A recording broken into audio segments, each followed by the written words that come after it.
इयत्ता 8वी मार्गदर्शिका. आज पाहत आहोत आपण मराठी विषयामध्ये चालला आहे आपला उपघटक 3.2 संधी. पहा, संधी म्हणजे काय? तर संधी म्हणजे सांधणे.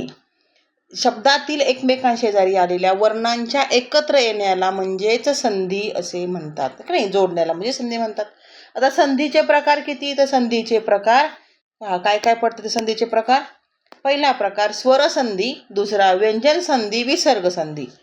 तर स्वरसंधीमध्ये पुन्हा पूर्वसंधी आणि पररूप संधी असे दोन प्रकार पडतात. स्वरसंधी कशाला म्हणायचं? तर दोन स्वर एकत्र येऊन संधी होते, त्याला स्वरसंधी म्हणायचं. उदाहरण पहा, यांनी दिलं आहे परमेश्वर. आता परम म म्हणजे म मध्ये कोण आलेला आहे? इथे अ आलेला आहे. ईश्वर, ईश्वरचा कोणाला ई, ह्या दोन्ही कोण झाले? दोन्ही स्वर झाले. स्वर दोन एकत्र अ आणि हे दोन स्वर एकत्र येऊन ए झाला, म्हणजे म वरती काय आलं? आपला एक मात्रा आलाय, परमेश्वर. व्यंजन संधी, दोन व्यंजनाचा संधी होणे याला व्यंजन संधी असे म्हणतात.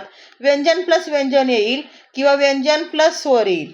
उदाहरण पहा, विद्युत दीप, त अधिक द हे दोन्हीही व्यंजन आले, दोन्ही मिळून काय झालंय? द ला द, विद्युत दीप. विसर्ग संधी, पहिल्या शब्दाच्या शेवटी विसर्ग येऊन संधी झाला आहे, यालाच विसर्ग संधी म्हणतात. विसर्ग प्लस व्यंजन किंवा विसर्ग प्लस स्वर. यशोधन, यश हा झाला विसर्ग आणि धन इथे आलेला आहे ध, म्हणजे हा झाला व्यंजन, म्हणजे विसर्ग प्लस व्यंजन, यशोधन. ठीक आहे. आता स्वरसंधी. संधीचे पुन्हा दोन रूप, पूर्वरूप संधी आणि पररूप संधी. आता पूर्वरूप संधीमध्ये पहा, नाहीसा, नाही अधिक असा, इथे आला आहे ई हा कोण आला आहे? स्वर असा.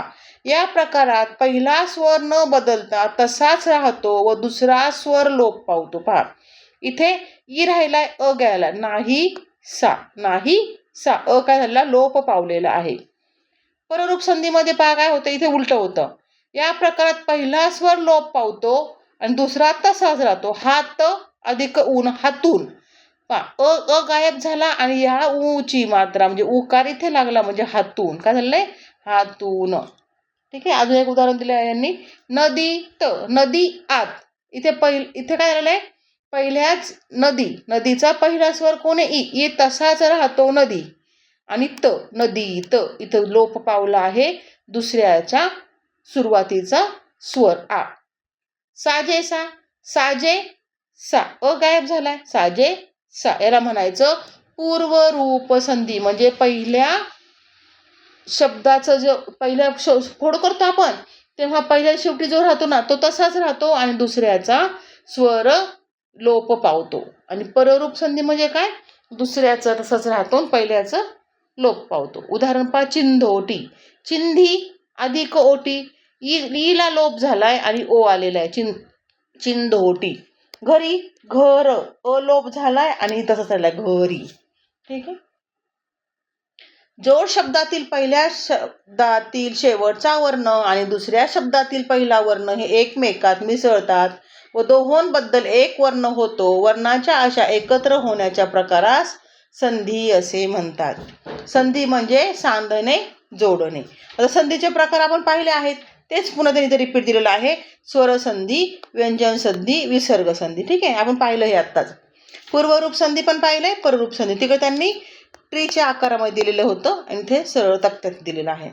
आता पाहायचे आहेत स्वरसंधीचे नियम. लक्ष देऊन ऐका, व्हिडिओ महत्त्वाचा आहे, कारण एक्झरसाइज सोडू आपण, त्याच्यामध्ये ठराविकच शब्द येतात, सगळे नियम येत नाहीत. पहा, पहिलाच नियम, ह्रस्व किंवा दीर्घ स्वरापुढे तोच स्वर ह्रस्व किंवा दीर्घ आल्यास, म्हणजे दोन सजातीय स्वर पाठोपाठ आल्यास त्याच जातीतील एकच स्वर दीर्घ होतो. आता गिरी अधिक ईश, इथे कोण आला आहे? ई. इथे पण ई, म्हणजे कोण झाले आहेत? हे झाले आहेत सजातीय स्वर. सजातीय स्वर पाठोपाठ आलेत. ठीक आहे. त्यातलं काय होतो? जो दीर्घ आहे तो, आता हा छोटा आहे, हा ह्रस्व आहे, हा दीर्घ आहे, मग कोण होणार आहे? याला दुसरी मात्रा येणारे, गिरीश. राजाश्रय, इथे पण आ आला, इथे पण आ आला, राजाश्रय. भू उद्धार, इथे मोठा उ आलाय, इथे छोटा उ आलाय, पण एक्झाम्पल याच्यामध्ये काय तयार होणार? शब्द तयार होताना मोठा ऊ येणारे दीर्घ स्वर तसाच राहा. दीर्घ स्वर येतो दोन जर एकत्र सजातीय आले तर. दुसरा नियम स्वरसंधीचा. अ किंवा आ यांच्या पुढे ई किंवा ई आल्यास त्याऐवजी ए येतो व उ किंवा उ आल्यास त्यांच्या पुढे ओ होतो. अ आणि अ आला तर ई आणि अ आणि अ च्या पुढे ई किंवा ई आला तर कोण होतोय? ए होतोय. उ किंवा उ आला कोणाच्या पुढे? अ आणि आच्या पुढे तर मात्र ओ होतो. व रू आल्यास अर होतो. यालाच संस्कृतात गुण असे म्हणतात. तसेच एका वर्णाच्या जागी दुसरा वर्ण येतो याला आदेश असे म्हणतात. हे पाठ करा, कारण एखादे गाईल जागा वगैरे पण टाकू शकतात ते. अ किंवा आ या स्वरापुढे ई उ रू ह्रस्व किंवा दीर्घ आल्यास वर्णाबद्ध अनुक्रमे ए ओ अर असे वर्ण येतात. त्याला काय म्हणायचं? गुणादेश. आता उदाहरण पहा. अ आलाय, ठीक आहे, इथे अ सांगितलाय, इथे अ आलाय, इथे ई आला तर कोण तयार होतो? ए तयार होतो. हे पाठ करा. अ अधिक ई बरोबर ए. ईश्वर अधिक इच्छा बरोबर ईश्वरेच्छा. आ अधिक उ बरोबर काय होतो? ओ होतो. आ उ ओ. आ अधिक उ बरोबर ओ. महा अधिक उत्सव बरोबर महोत्सव. राजा अधिक ऋषी. राजाचा आ आलाय, ऋषीचा रू आलाय तर काय होतो? अर म्हणजे राजर्षी. ठीक आहे, म्हणजे पुढच्या शब्दावरती मात्रा तयार होते, पुढच्या अक्षरावरती. पुढचा नियम.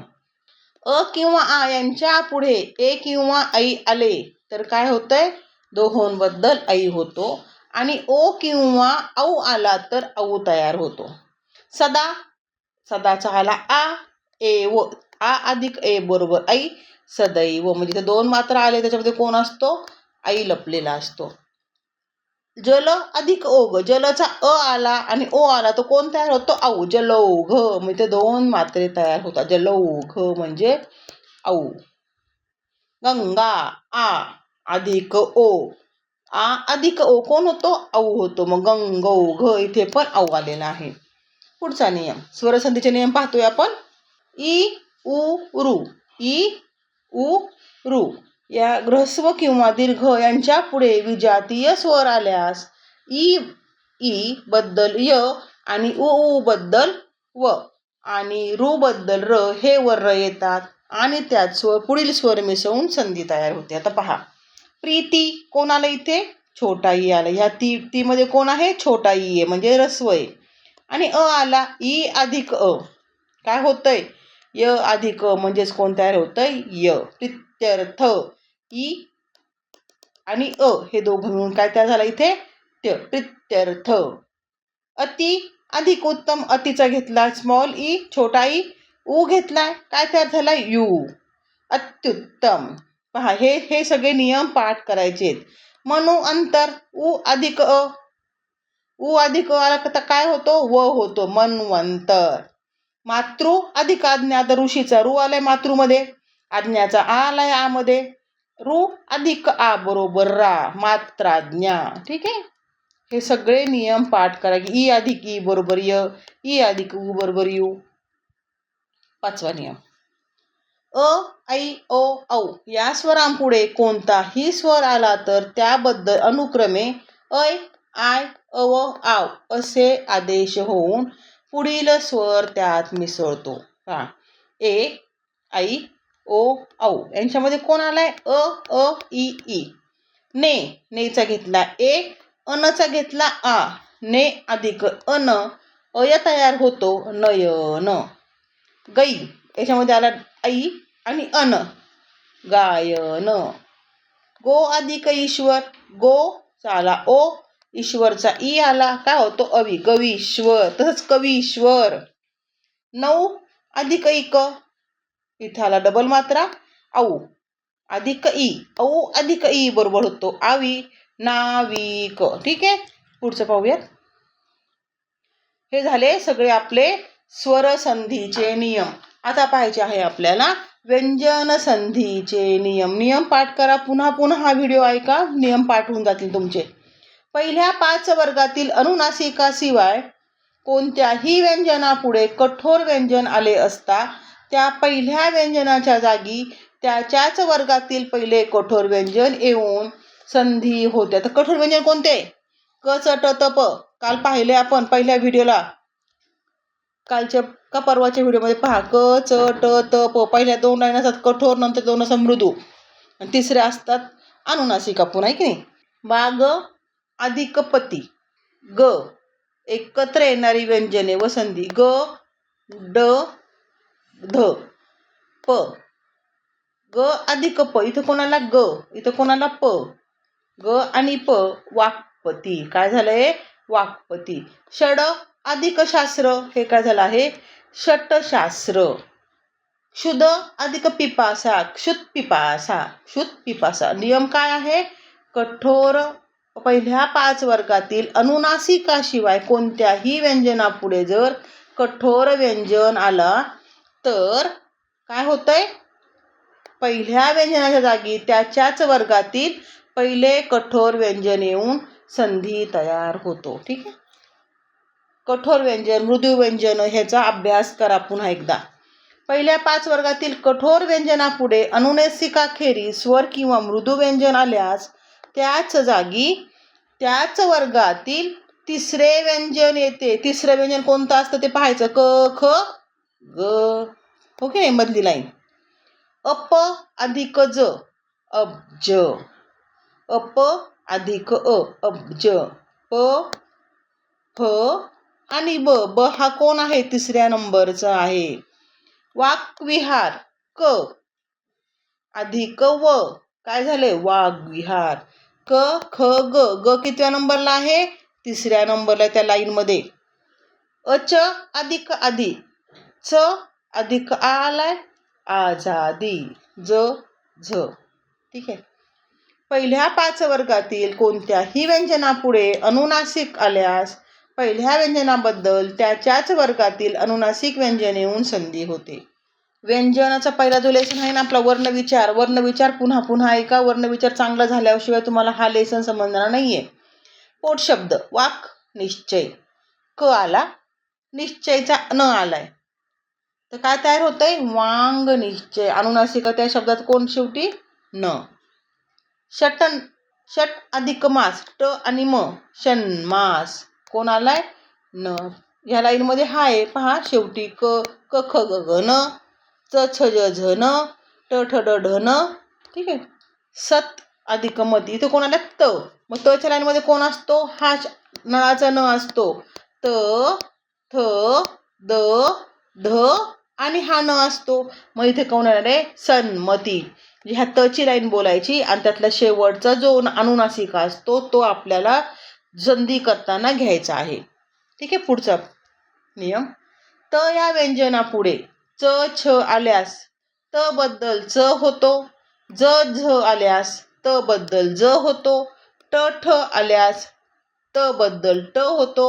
ल आल्यास ल होतो आणि श आल्यास त बद्दलच च होतो व पुढील श आणि छ होतो.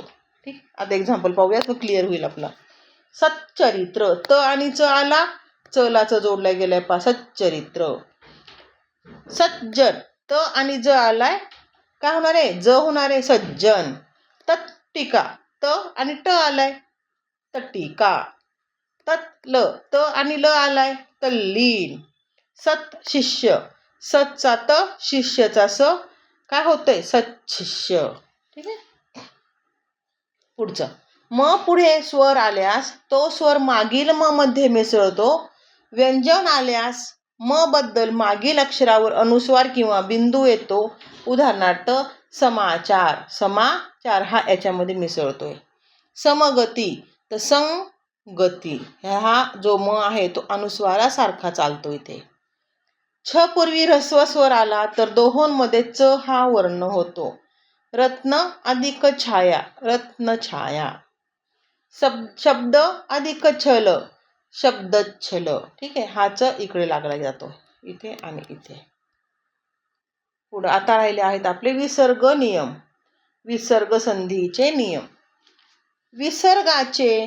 विसर्गाच्या मागे अ हा स्वर असून पुढे मृदू व्यंजन आल्यास विसर्गाचा उ होतो व तो मागील अ मध्ये मिळून त्याचा ओ होतो. उदाहरणार्थ मन ह हा झाला विसर्ग रथ. र काय आहे? मृदू व्यंजन आहे. मग काय होतो? मनोरथ. मनोरथ ओ तयार होतो त्यांचा. मनोरथ म्हणजे विसर्ग अधिक मृदू व्यंजन बरोबर ओ. मनोरथ. विसर्गाच्या मागे अ अखेरीस कोणताही स्वर असून पुढे मृदू वर्ण आल्यास विसर्गाचा र होऊन संधी होते. आता दु जन. इथं अ आला का? नाही. आ आला का? नाही. ई आलाय. दु. ई आलाय. जन काय होणार आहे? दुर्जन.